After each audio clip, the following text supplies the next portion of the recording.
si parmi nous, il y a un frère qui a abandonné Dieu, ce qu'il a fait, a offensé le précleste, a offensé le Seigneur, ne voulant plus marcher dans les voies du précleste et du Seigneur. Alors nous, allons l'exhorter en prive, afin qu'il puisse revenir.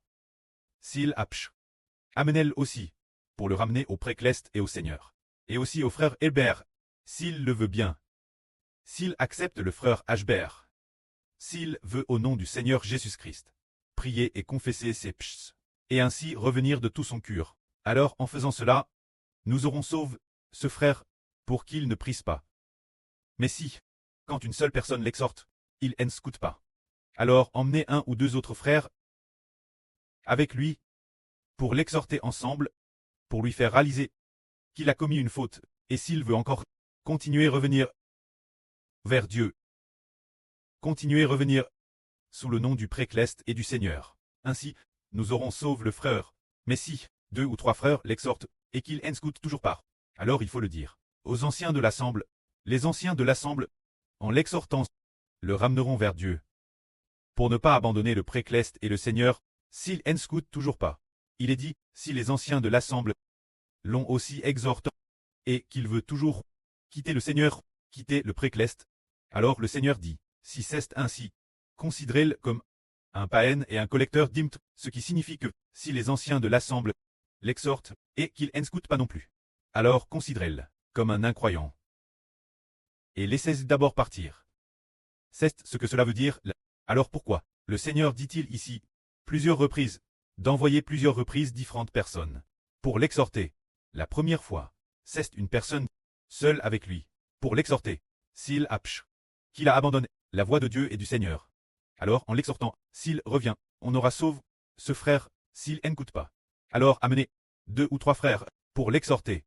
Si 2 ou 3 frères l'exhortent, et qu'ils n'écoutent pas, alors amenez encore, dites-le aux anciens de l'assemble. Les anciens de l'assemble, l'exhortation des frères, s'ils écoutent, ce sera bien une bonne chose. S'ils n'écoutent pas, considérez-le comme un incroyant, ce qui signifie quelqu'un qui n'appartient pas au peuple de Dieu. Alors dans cette affaire, le Seigneur nous montre 3 ou 4 fois d'envoyer des gens pour exhorter ceux qui veulent abandonner Dieu, qui veulent abandonner le Seigneur. On peut voir que le précleste et le Seigneur dirent ardemment que l'homme ne s'éloigne pas de Dieu, ne s'éloigne pas du Seigneur, au point que ce n'est pas une seule personne qui exhorte, mais plusieurs personnes, et cela se fait en 3 fois. Différentes occasions. Pour exhorter, on peut imaginer combien le précleste et le Seigneur dirent ardemment que l'homme ne s'éloigne pas de Dieu, ne s'éloigne pas du Seigneur, et obtienne la vie éternelle. Si un frère abandonne Dieu, alors nous avons le frère correspondant pour l'exhorter, ainsi que 2 ou 3 autres frères qui l'exhortent, et enfin peut-être les anciens de l'assemble, qui le guident s'il se repent. C'est bien une excellente chose. Le Seigneur Jésus-Christ a également enseigné ceci. En vrai, je vous le dis, tout ce que vous lirez sur la terre pour condamner le péchage sera lu dans les cieux pour condamner le péchage. Et tout ce que vous délirez sur la terre pour pardonner le péchage sera lu dans les cieux pour pardonner le péchage. En vrai, je vous le dis encore, si 2 d'entre vous s'accordent sur la terre pour demander une chose importante, mon précleste la leur accordera. Car là, 2 ou 3 personnes, en mon nom, sont assemblées, je suis l'aile. Au milieu d'elles, le Seigneur a enseigné que notre autorité sur la terre est très grande. Car ce que nous sur la terre lions pour condamner le péchage sera alors lu dans les cieux. Tout ce que nous sur la terre lions pour pardonner le péchage sera lu dans les cieux. Est-ce que c'est vrai? Frère Hébert l'a VCU personnellement, et en a reçu ce témoignage. Si frère Hébert considère que cette personne est coupable, alors en fin de compte, elle est vraiment coupable. Si frère Hébert considère que cette personne est innocente, elle est vraiment déclarée innocente. On peut dire que cela a accompli ce que dit cette écriture. Ce que vous lirez sur la terre pour condamner sera lu dans les cieux. Ce que vous délirez sur la terre pour pardonner sera lu dans les cieux. Tout comme le Seigneur a dit, le Fils de l'homme sur la terre a le pouvoir de pardonner les péchés. Contre toute attente, le Seigneur a aussi donné ce pouvoir, ceux qu'il aime. Donnons quelques exemples aux frères et sœurs, pour que les frères et sœurs comprennent le précleste et le Seigneur, et combien nous sommes aux yeux du précleste et du Seigneur, extrêmement précieux, car le précleste et le Seigneur nous ont établis pour traiter les futurs juges. les futurs rois, pour gouverner le monde, et de plus, pour juger les méchants sur la terre, et détruire les méchants. Il fut un temps où, alors que frère Hébert prêchait la vérité, et faisait une diffusion en direct sur la vérité, il y avait quelqu'un qui venait constamment le déranger. Cette personne était un agent de sécurité.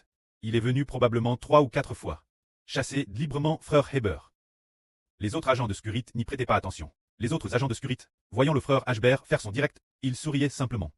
Madame, un ou deux agents de sécurité s'entendaient bien avec le frère Hébert. Le frère Hébert était sur leur territoire et faisait son direct, ils ne s'en souciaient pas. Ils allaient madame jusqu'à saluer le frère Hébert. Mais il y avait un agent de sécurité, dont le rang était exactement le madame que les autres.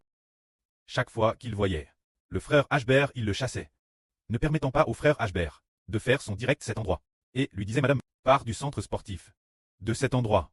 Si la prochaine fois je te vois faire un direct, tu ne viendras plus jamais dans cet endroit, d'accord?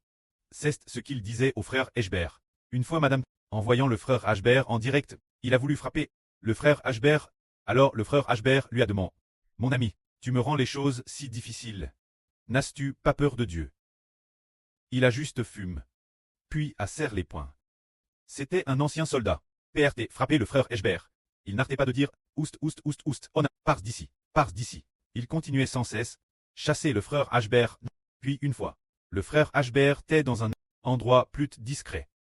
Pour faire son direct, l'autre est passé par l'a vue et est revenu se tenir nouveau devant le frère Hébert pour exiger du frère Hébert qu'il quitte cet endroit. Alors le frère Hébert s'est senti aussi un peu triste dans son cœur. Le frère Hébert a alors considéré que cet homme était en tort. Le frère Hébert a également pris devant le précleste en disant « Prêt, je t'en prie, projet ton enfant. Fais en sorte que cet agent ne me dérange plus, car il m'a attaqué plusieurs reprises. » Puis après 1 ou 2 jours, le prêt dans un RVE a fait voir au frère Hébert. Le frère Hébert, utilisant le support de téléphone pour les directs, pour le frapper sans cesse dans le RVE, sur la tête, jusqu'à ce qu'il ait le vertige. Une fois tourdi, après cela, le frère Hébert s'est réveillé. Puis après, le lendemain, après le lever du jour, le frère Hébert a vu cet agent de sécurité assis. Il travaillait. D'habitude, quand les agents travaillent, ils restent debout. Faire des allées et venues, parce que c'est un agent de sécurité de la place. Il devait rester debout et faire des allées et venues. Mais ce jour-là, il ne pouvait plus marcher, restant assis sur cette chaise, assis sur la chaise, regarder la foule, pour accomplir son devoir de sécurité. Et le lendemain, il a continué s'asseoir sur la chaise. Le 3e jour, il semblait continuer aussi s'asseoir sur la chaise. Le 4e jour, on ne le revit plus jamais. Mais ce garde restait toujours debout, courant de long en large, faisant les 100 pas, depuis qu'il avait comment travailler auparavant, pratiquement jamais. On ne l'avait vu assis sur une chaise. Pourquoi s'est-il assis sur la chaise? C'est parce qu'il a été frappé par le Seigneur Jésus-Christ, ce qui l'a rendu malade. Et après cela, on ne l'a plus revu. S'il est vivant ou mort, on ne le sait madame pas. Alors c'est justement accompli ce que le Seigneur a dit. Tout ce que vous sur la terre lirez et condamnerez sera lit et condamné dans les cieux. Tout ce que vous sur la terre délirez et absoudrez sera dans les cieux, délié et absous. Aux yeux du précleste et du Seigneur, nous sommes précieux. Bien que nous soyons encore dans ce monde, et que nous ne soyons pas encore assis sur le trône de gloire pour régner, bien que dans le monde, le précleste nous a aussi cette autorité de juger, accorde. Celui que nous déclarons coupable, cette personne est coupable. Celui que nous déclarons innocent, cette personne est innocente.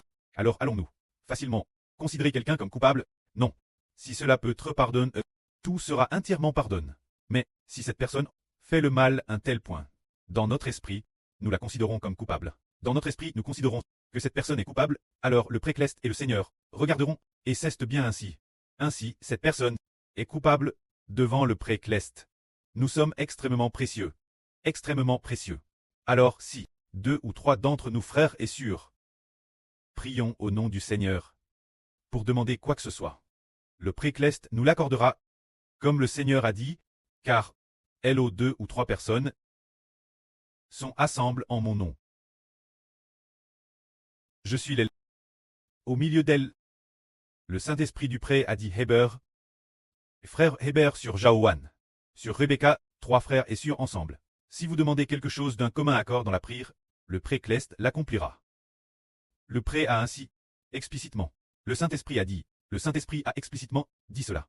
Alors nous, s'il y a quelque chose d'important, nous, les 3 frères et sœurs, prions ensemble, ou prions en ligne, le Précleste et le Seigneur vont écouter nos prières. Pour nous faire recevoir, le Précleste et le Seigneur vont nous exaucer, car, aux yeux du Précleste et du Seigneur, nous sommes considérés comme précieux. Par exemple, le pré appellera sur Zaowan mon enfant, appelé sur Rebecca, comme une noble servante de Dieu. Se dire qu'aux yeux de notre Précleste, de Jéhovah et du Seigneur, nous, c'est sûr, ses frères et sœurs, sommes considérés comme précieux. La Bible prophétise aussi pour le frère Hébert. Je suis précieux aux yeux de Jéhovah, honore et estime, et aux yeux du Précleste et du Seigneur, le frère Ashbert est aussi extrêmement précieux. Les frères et sœurs sont tout aussi précieux. Alors si un frère ou une sœur comprend une telle vrille, et qu'ils s'aiment les uns les autres, alors le Précleste et le Seigneur se réjouiront grandement. Ce moment tel, le Seigneur est venu.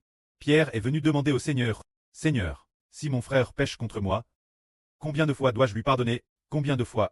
Jusqu'à 7 fois. » Le Seigneur a dit, « Je te le dis, non pas 7 fois, mais 77 fois. » Pourquoi demande-t-on, Pierre, de pardonner son frère, de pardonner au frère qui la offense? 70 fois 7 fois. Pour une seule raison. Parce que le frère de Pierre est un enfant de Dieu. Un enfant de Dieu et du Seigneur. Considéré comme précieux aux yeux du Précleste. C'est pourquoi notre Précleste et le Seigneur n'apprécia pas que nous ne pardonnions pas nos frères. Prenons un exemple. Par exemple, si la sœur Zaowan fait accidentellement quelque chose qui offense le frère Ashbert, et que Ashbert ne lui pardonne pas, qui refusait-il de pardonner? C'est comme ne pas pardonner au Précleste et au Seigneur. C'est parce que nos frères et sœurs, aux yeux du Précleste et du Seigneur, sont considérés comme précieux, considérés comme extrêmement précieux. Ainsi, si un frère offense un autre frère, alors nous devons lui pardonner. Car aux yeux du Précleste et du Seigneur, celui qui nous a offensé, ce frère est précieux. Le Seigneur nous demande de pardonner 70 fois 7 fois, parce que ce frère est extrêmement précieux et de grande valeur. Pardonner 70 fois 7 fois revient en fait pardonner infiniment. Tant qu'il reste un frère, un enfant croyant, un enfant de Dieu, alors aux yeux du Précleste, il est le trésor de Dieu, la prunelle des yeux de Dieu. Si nous ne pardonnons pas, par exemple, si l'une de nos frères ne pardonne pas une sœur, ou si une sœur ne pardonne pas une autre sœur, alors qui refuse-t-on de pardonner? On refuse de pardonner un enfant de Dieu, de ne pas pardonner l'enfant du Précleste. Alors le Précleste va-t-il nous apprécier si nous ne pardonnons pas ces enfants? Voyons si le Précleste et le Seigneur vont nous réprimander. Nous serons certainement réprimants. C'est pourquoi nous devons pardonner nos frères et sœurs, pardonne les enfants de Dieu et du Seigneur. Car le Précleste, aux yeux du Précleste, nous, ses enfants, sommes extrêmement précieux. C'est pourquoi il faut pardonner totalement et aimer comptement. Que la gloire soit au Précleste et au Seigneur. Amen.